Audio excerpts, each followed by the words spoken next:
Hello, my name's Ali Cameron and I'm here today to talk to you about the archaeological work that I've been doing at Aden Country Park and at the Book of Deer. The sites are up near Mintlaw, so just up between Mintlaw and Maud, up in Aberdeenshire, and they're very close together, the sites themselves. The Book of Deer, which I'm going to talk about first, is actually a link between them because Aden and Deer are both mentioned in the Book of Deer. And the Book of Deer is a pocket gospel book that dates from around maybe 9th to 10th century AD. And it's a traditional gospel book, but in the margins and in the bottom of the pages there are land grants which involve names around the Deer and Aden area. And so the Book of Deer project have been for a number of years looking for the monastery in which this was built, because the current Deer Abbey wasn't started until 1219. Now we don't really know what this monastery would have looked like in Aberdeenshire. You know, was it made from stone or wood? How many buildings there would have been? How many monks? Obviously where it was located. And we've been looking for that in various ways, including doing walkover surveys, test pitting. This is 3 different seasons of test pitting in Old Deer itself, which has got a kink in the river, a medieval church, and we've done quite a lot of test pitting around the graveyard to see if we can find any evidence of the monastery, but really nothing of early medieval date has come up in Old Deer. We've had great training excavations, lots of amazing volunteers, and we've been able to get down between burials, more recent burials, in quite a number of trenches, but as I say, nothing really early medieval in date, more sort of late medieval to post-medieval.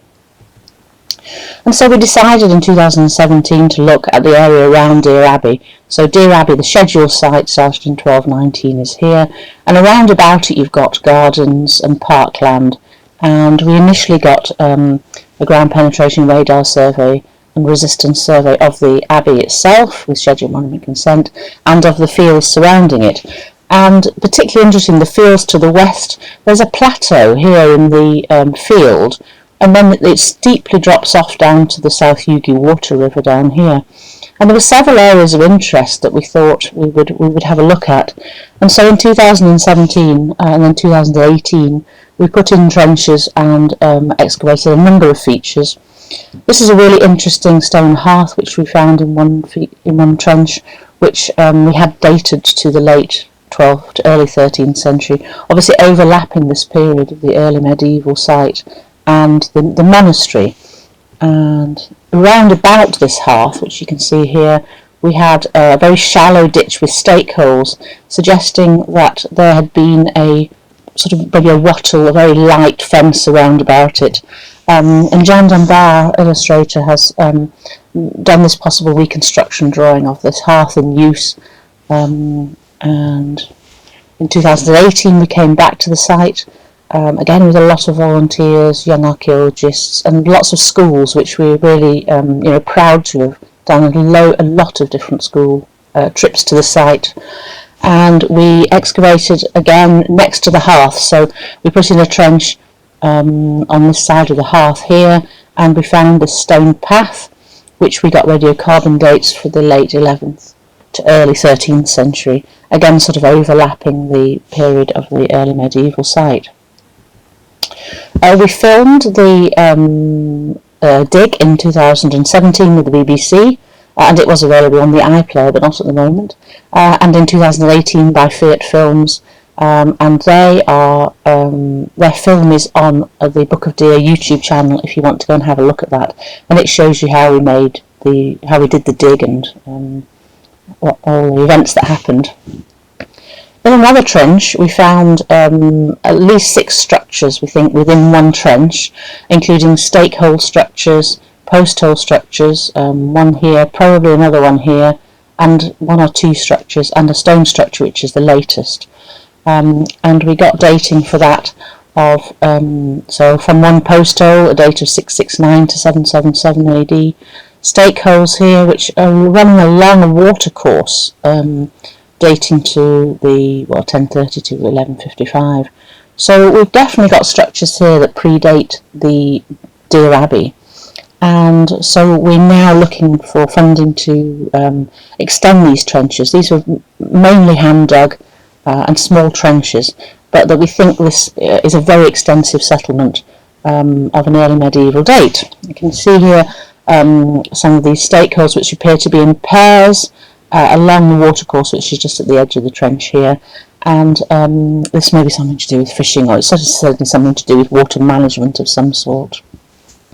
And these watercourses running along, again, we've just had a little look at some of these, but you can see some running along here through the site. Again, the South Ugi Water is at the bottom of the... So these are running along through our field and out probably back into the Ugi Water. The most exciting find from the 2018 dig was this fantastic gaming board, or partial gaming board. It's been much bigger and has been later cut down into a circle for what we would call a pot lid. But on it you can see the board here, so you can see the squares with little dots, which we're not quite sure how to interpret those. And you can also see on the edge here a Solomon knot. So this is the board, a detail of it, and we were all playing Nefertafel, or these medieval games on site to see if we could work out how it worked. The game's very popular with the visitors, and as I said, the Solomon knot here, again broken off part here, but this wonderful medieval graffiti which has been on the board, on the side of the board.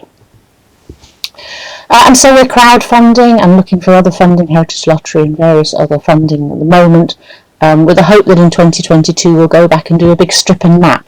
So take topsoil off a large part of the site and map all the features and see what we can find and sample some features for dating. This is a wonderful picture of the team on one day. We have to do our bit with our marquee hire, which they generously donated this to us for the dig, and obviously Heritage Lottery and other funding. And so we're late at Aden Country Park, which is adjacent to the area of Deer Abbey, and as I said, was mentioned in the Book of Deer. Aden is an estate which has been in the Keith family in the medieval period and the Russell family in the post-medieval period, and it's a big estate with a house. Now you go in and it's a Aberdeenshire country park, but you can see a big wooded estate here. And when we started the project, which is Heritage Lottery, Aberdeenshire Council, Historic Environment Scotland funded, we didn't really know how many sites there were in the park. Local people have been walking it for years, finding various things, which we have got all that information together, and we've obviously been doing some excavations to find out more about the estate itself. And I've called this talk 8,000 Years because we found this lovely little Mesolithic core here in one of the fields just on the outskirts of the estate here, where we've been concentrating work looking at prehistoric sites. Locals thought that there may have been a stone circle here because there are rumours in antiquarians, had thought that there may be a stone circle, and there's this fantastic recumbent. This was Neil Ackerman and I having a look at this at one point, and there's a possibility that is a recumbent lying in the ground.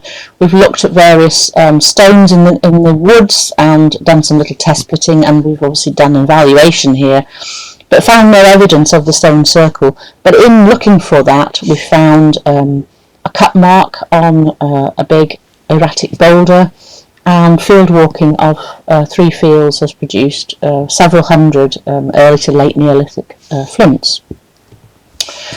And so in the area of the field walking, the Neolithic sites, we've done 2 seasons of excavation at this possible Neolithic enclosure. In the first we found 3 post holes, very, very shallow. This field has been used for tractor ploughing and a huge amount of activity, which has meant that the disturbance has brought plastic right down onto the level of the natural. But these little traces of post holes surviving led us to, doing obviously school classes and often in the rain, but also then to, at the end of last year, being able to produce this map of the features that we'd excavated so far. So we've got what looks like an enclosure at least this big, so about at least 23 metres long and about 15 or so metres wide. This edge is a little less distinct, possible entrances in here, and maybe also to the northwest and the northeast. Also fantastic features, big quarrying features and big natural boulders within the site. Whether these were being used or not, we're not sure. But also tree throws, so tree pits where a tree has fallen over, and it looks likely that they were using live trees which had then fallen over within the enclosure. And here's some of the features being excavated. You can see they're very shallow. And we've just got some evidence which we're going to be able to date. Unfortunately, on lockdown, we've not been able to do that at the moment. But we're hoping to get that sorted out in the next few months and get some actual dating from these features themselves, rather than just from the soil above. These are some of the features which are very tricky. These large boulders which have been sort of broken up by plough and frost shattering, and some of them appear to have been dug around to use as a post hole. And it's possible it's looks something like this, that if it is a Neolithic enclosure, it would have had posts and living trees within it. And again, this was done by Jan Dunbar. We've also looked at this fantastic T-shaped structure, which was reported by volunteers, and it was thought possibly to be a farmstead. But excavation of it has proved that it's much, much more interesting. That we've got a door in the north, a door in the east, one in the west, and two doors in the south. So this is what it looks like from the east side, and you can see one of the doors here where you would come into the site. Again, fairly poorly preserved in a lot of woodland. We've taken down a few trees to protect it and to allow us to excavate. You can see here the doorways, the thresholds, with some cobbling in place, but very, very little floor material altogether. And you can see here quite lovely stonework, and on some of the walls we had a surface treatment, so like a clay that had been put onto the wall itself. You can see here the remains of it. And